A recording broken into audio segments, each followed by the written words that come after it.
Kabar mengejutkan datang dari aktor Stefan William. Artis kelahiran California, Amerika Serikat, ini resmi cerai dari artis Celine Evangelista. Untuk diketahui, Stefan dan Celine menikah pada November tahun 2016 di Bali.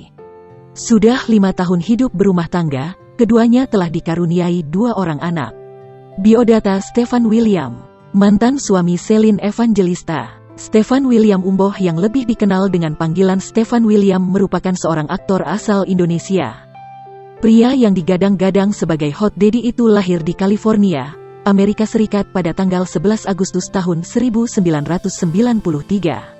Sang ayah bernama Clinton Avery yang merupakan pria Amerika Serikat. Sementara ibunya bernama Ellen Thelma Umboh dari Manado.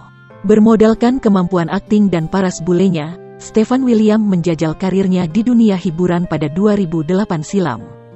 Sebelum menjadi aktor terkenal seperti sekarang, Stefan mengembangkan bakatnya dengan masuk ke sekolah akting Truk Cerak di Jakarta. Ia lantas mengawali karirnya di dunia hiburan dengan membintangi film layar lebar yang diproduksi oleh MD Pictures berjudul Best Friend. Saat itu ia berperan sebagai Ditya. Berkat peran itulah, namanya melambung di dunia hiburan tanah air.